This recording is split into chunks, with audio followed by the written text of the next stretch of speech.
So in the Q&A from someone called From Zero to Hero, says, Dear Mr. Keshe, thank you so much for sharing with us the knowledge. Could you please advise if we make a GANS of a poisonous element, how shall we use it to receive the antidote effect? How not to harm the body with such GANS? Is there some recommendations on using it? Shall we make 2 patches of it? Then it will move the fields through the body. Still, if these are fields of some toxic element, how can we be sure that it won't harm our body?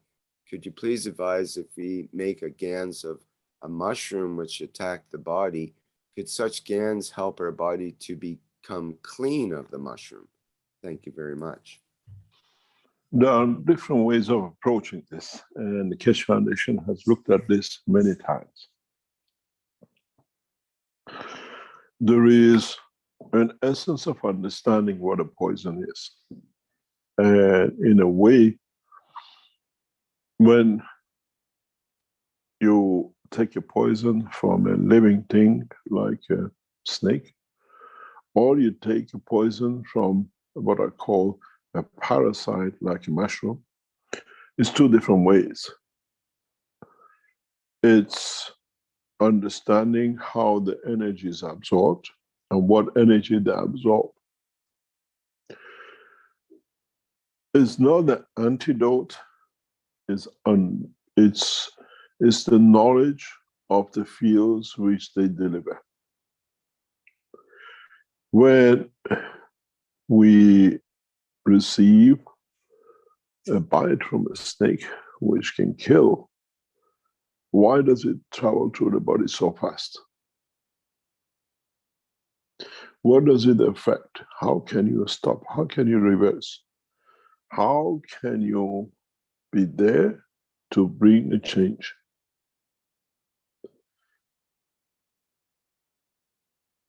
We have tested, and many times we have shown that it cannot be treated as you do with viruses because it has an element of amino acid. Your essential structure is to overcome the poison by a process of what we call attachment but detachment from the amino acid. Many of you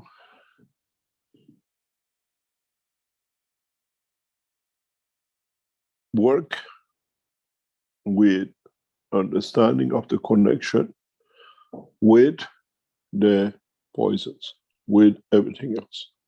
When you use a poison as what I call interaction with another poison, you never use a CO2,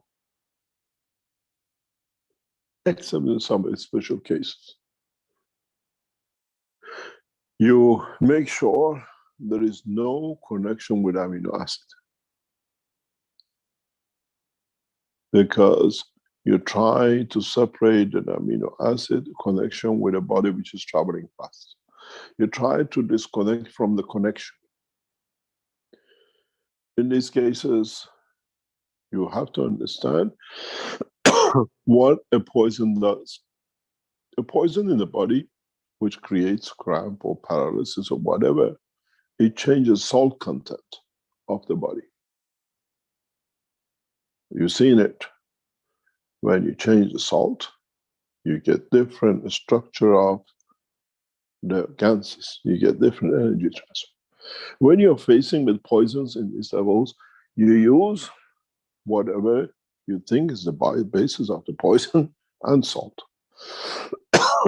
But you make sure you do not use the amino acid except in the condition of understanding how the amino acid was created in the conjunction with the process of the creation of that tissue muscle. The poisons always come through by you changing the dilution. You use a high level of salt with whatever could be the component in the patches of like 50 to 1. That you change the solution in the process. The paralysis comes when everything gets stuck together and there is no communication of the nervous system through the salinity, not through the CO2. Poisons are primarily a process where the solidification and interaction happens very fast. And you can use a combination of different salts, because poison is a composite material that it goes for everything. And you mix them, have them ready, and just how to use it. The salts you see is, those of you who made the ganses always appear on your wire if you leave the gans too long on the container. We use salt in these cases because then you can change the salinity. Salinity does not allow solidification, and you wash it out. It's like a cancer you wash out. But for the first time, you understand the use of the salts to stop that solidification. In cancer, we never use salt. When you use gases for cancer, you make sure you wash out. There should be no salt in it, because that salt will bring a more, what I call, solidification. Then you have to understand the process of what we call packing. In some poisons, you need to pack to unpack. Most of the packing of the tissues with a cancer and that kind of thing, or the cramp, we see it is magnesium. You make sure you have a high ratio, maybe 20 to 1 in magnesium in the patches. And then this allows to punch out any solidification with a, what we call, with a salt and with a poison. Then you have to understand, if it's an energy poison like mushrooms, mushrooms are energy-packed poisons which come from the environment, and that's how they grow. Funguses are the same.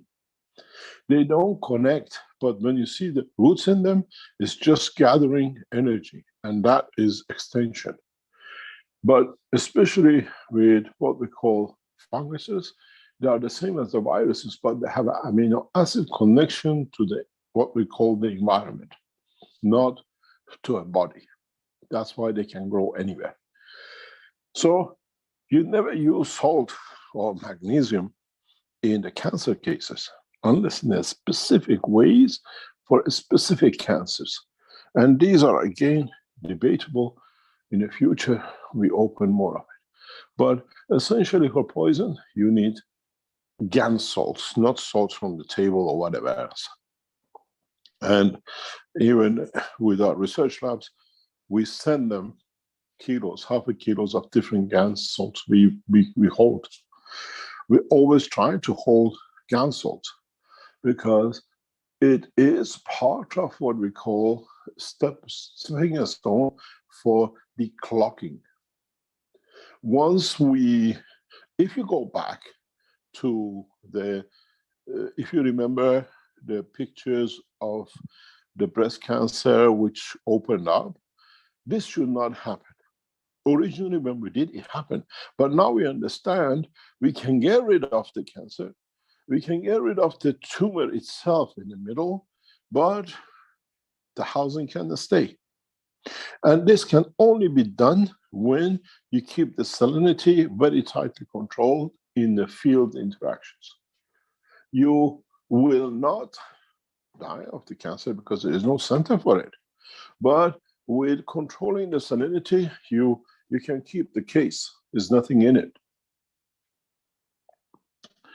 We saw this originally 12, 15 years ago, but totally did not understand the process. Now we understand the process. And so if you have a poison, you have to understand, you have to stop two things. One is the salinity doesn't change rapidly.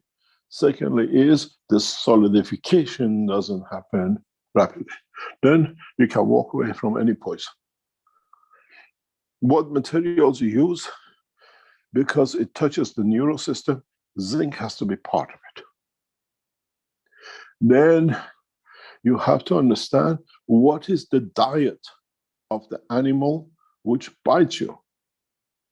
What kind of animal it eats, and it can only convert what has as a base to a poison to kill.